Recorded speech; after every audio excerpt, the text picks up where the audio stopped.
and welcome to today's training on how to set up a Facebook group for your business. So today I'm going to take you through, first of all, how to create your group, and then how to work through the group settings, and then finally how to actually get started, make your first post and open your group up for business. So let's dive in. So we're going to start here on your Facebook homepage, and you're going to go to the top right and click here on this drop down box and go to create group. And there you'll see now that you have some decisions to make. So first of all, you need to come up with a name for your group. So I'm just going to name mine YBL test group. And then you need to add some people. Basically, in order to start a group, you always have to add at least one member. Now, generally speaking, my poor husband is always added as my first member because it's nice and easy. I know he won't mind. So for you, just, if you already have someone who wants to join the group, great. If not, just a kind friend or member of your family who's willing to be your first member. Until you can boot them out as your group starts to grow. So I'm going to add my lovely husband again here. And then you need to select your privacy settings. Now you'll see you have three options. You can create a public group, which can be seen by anyone. So basically the group, its members and their posts can be seen by anyone. You can create a closed group, so anyone can see the actual group and can find the group, but only members can see the posts. Or you can create a secret group, which can only be found or seen by members. Now, for the most part, you're going to want to choose a closed group for your business. You want the privacy within the group because that encourages more kind of freedom. It makes your members feel happier to post and happier to talk freely without worrying about who's going to see their posts. But equally, you don't want to make it secret because then you're stopping people from actually finding the group and joining it in the first place. So generally speaking, you're going to go with this closed group option. Your secret group, you might be wondering when you'd ever want to use a secret group. Generally speaking, a secret group would be used for an existing paid membership or course, something where you're not actually wanting new people to find the group because people are joining on invite only. So for those types of groups, you might go for secret. But 9 times out of 10, you're going to go with closed group. So that's what we're going to do here. And then finally, you have the option to pin your group to your shortcuts, which basically just makes it easier to find. You can see the shortcuts over here. So I would suggest doing that because it makes it easier to access your group on a day-to-day basis. And then you're just going to click create.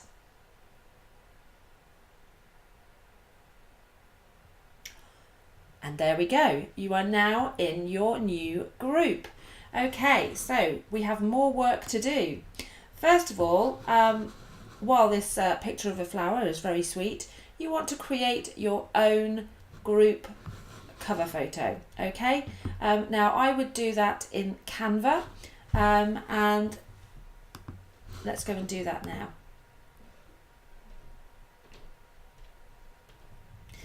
So if you haven't used Canva before, it's an absolute revelation. It's one of my favourite apps or tools for my business. I use it pretty much every day. So you'll see here that you have a number of different options for kind of templates. Now we're creating a Facebook cover, which I think I saw down here somewhere. Where did it go? Facebook cover. Okay, and basically by choosing that template, you know that you're choosing it's going to have the right dimensions and it's going to fit properly. You then have the option to choose any number of these gazillion kind of starting screens. Let's just go with, I'm just going to go with a nice and simple one for now, but obviously have a play. You know, if you've got brand colours, brand fonts, then you're going to want to use those. You might want to have a nice picture of yourself, or something related to your business or brand. So have a play and find something that suits your business. But for the time being, whoops, we're just going to go with something nice and easy. So there's my cover image. So I'm just going to download that. And then once it's downloaded, which it has now, we're going to upload it to our group cover. So I want to go into my downloads, and there it is. Right.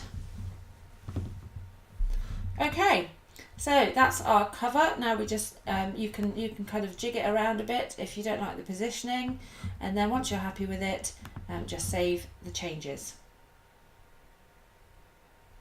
Okay, so it's starting to look a little bit more like home. Okay, so our next task is to write a description. So we're going to go down here to add a description. Now your description, as a private group, your description will be the only part of your group that people outside the group can see. So this is what you're going to use to kind of sell your group. You need to tell people what your group is for. And you know why they should join. You might also want to use the description to set any expectations or guidelines. Tell people what your group is for, and you know why they should join. You might also want to use the description to set any expectations or guidelines. I'm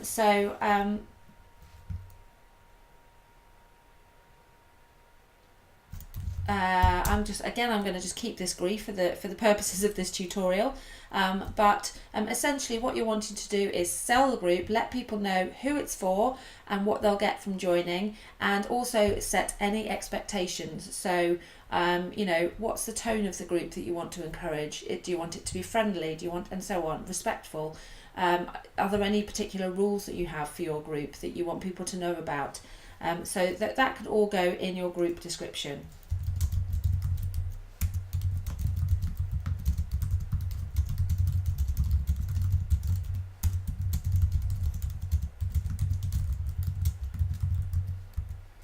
Okay, so that's all I'm putting for now, but you get the gist. So that's our group description, so I'm just going to save that. But then you have the option to add tags. Now your tags are basically kind of keywords that will help people to find your group. So you want to be thinking about the kind of key topics that your group will cover. So for me, I might say online business. Maybe blogging, and then you get given options to choose. So I'm kind of going for the general topics here, and so on and so forth. So you can choose up to 5. So then you want to save, and I would use all 5. The only reason I'm not here is for the purpose of saving time. Okay, now locations. You will only use your location really if your group is a local group. So if you've created a group for Nottingham business owners, or if I was creating a group here for Nottingham business owners, then I would want to add the location Nottingham. Okay, like that. Okay, but I'm not. I'm creating a group for, it isn't location specific. Anyone from anywhere can join my group. So I'm not going to add a location. So think about whether your group is for a specific location. It might be a specific country or a specific town or city. And if it is, you want to add that location, because again, that's going to help people from that location to find you more easily. If, however, you don't have a specific location in mind, then you can just leave that blank.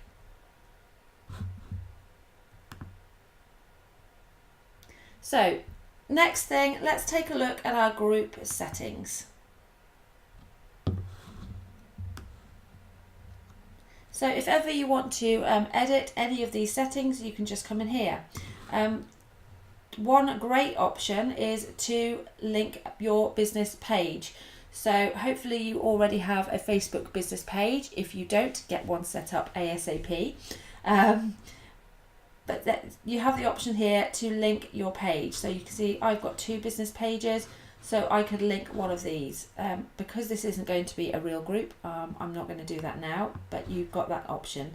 You can also choose a colour for your page, so a general theme colour. So again, if you've got kind of an overall brand colour, you could pick a different colour and just make your group tie in a little bit better with your brand. Then you can customize your group address. So basically, it will always be facebook.com/groups, but then you can decide what you want your group address to be. So I could say YBL test group. Okay, obviously you want to make it as close to, if not exactly the same as, if possible, the name of your group. Okay, and then you just click customize address. Okay, what else have we got? So then we've got you can change your privacy settings. You can decide if you want to be the only person who can approve new members, or if you want other people to be able to approve new members for you as well. So this is entirely up to you. I tend to keep it so that only I or other admins and moderators can accept new members. The reason I do that is because I ask joining questions to anyone requesting entry to one of my groups, and I don't permit entry unless they have answered those questions. And so the only way that I can kind of monitor that is if I'm the only one, or fellow admins are the only ones who can accept people. So I tend to keep it at that. If you don't want to have joining questions, or you don't yet have joining questions, then you can always set it so that anyone can accept people. That's entirely up to you. Okay. You can also here set automatic member approval. So if you have people requesting membership from another of your groups, then you can select that they will automatically be accepted. Okay.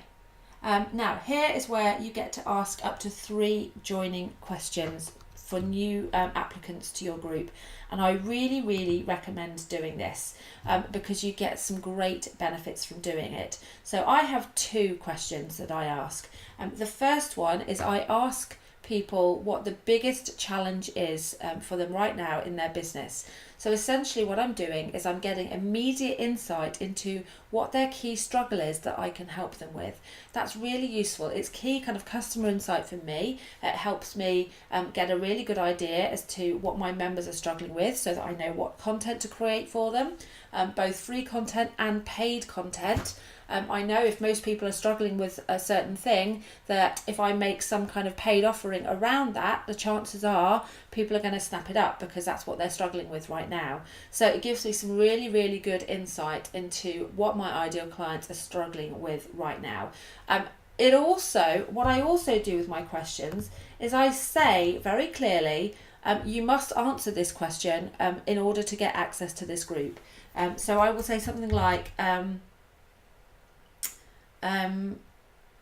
I won't accept new members who don't answer the following question, or something along those lines, and then ask your question. What is your biggest challenge right now with, and then you would say whatever your niche was. Okay? So that's a great question. So it's giving you insight into your customers, but also what it does is it helps you weed out people who aren't going to be engaged and who aren't necessarily your ideal clients.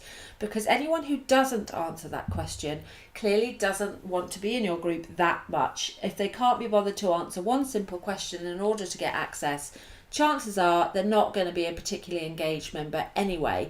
So it helps you to filter out those people right at the start, so that keeps your group full of engaged people who do want to be there and who have been, proactive about it.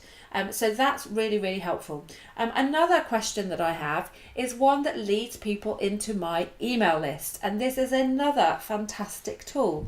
So another question I have is basically to tell people about one of my lead magnets. So the one that I use at the moment is I have a 5-day or a 7-day, I think, email course. So I say, would you like access to my 7-day email course to help you get started with your business? If so, let me know your email address below.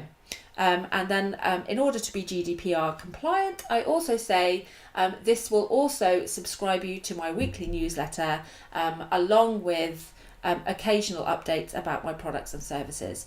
And that way I'm being compliant. I'm letting people know that I will be using their email address not just to send them their email course, but also to sign them up for my newsletter and marketing emails.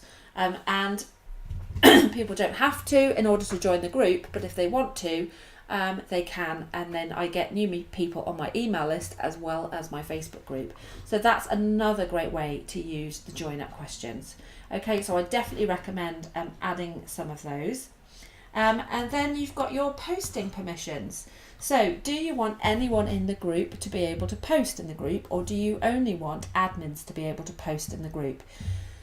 Now, for me, the whole point of a group is to create community, and you can't have community if you are the only one who's able to speak. So I would absolutely keep that at anyone in the group is able to post. And then you also have the option here to say that all group posts must be approved by an admin or a moderator. Now, this is entirely up to you how you want to go with this. If you're in my group, you will know that I don't require approval for posts. Anyone can post and it will post straight away without my approval. What I do is I then go through, if I see a post that I know is against my group rules, I will either delete it immediately or post a quick comment to whoever's left that post, just letting them know that it is against the rules and asking them to remove it or to move it to a particular thread or whatever's appropriate. So that's how I manage my comments. As your group grows, having to approve every post will become a big task. So consider that. Obviously you can always change that setting as and when anyway.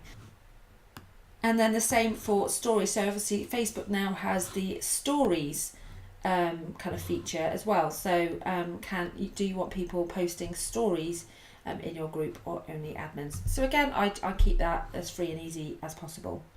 And again, do you want to approve or just let them post away? Okay, so once you're happy with your settings, you can save the settings there. And that's it. That is your group pretty much set up. So your next job is really to start finding new members and to write your first post. So there's a couple of options for your first post. You might want to write an introduction to yourself and the group, or perhaps some kind of welcome post. You could even create a welcome video to welcome new members, to tell them a little bit about the group, and to invite them to introduce themselves and get the conversation started. So whatever you choose to write for your first post. Another idea, let's just put welcome new members. Obviously you're probably going to want to write something a little more in depth than that, but for the time being that will do for the sake of this tutorial. In order to make sure that that is the first post that everyone sees, you can pin your post by just clicking on the 3 dots here and selecting pin post. And what that does is it means that that post will then remain at the top of the feed so that it's always the first one that people will see. And that's it. That's it. Your group is now ready to rock. Enjoy.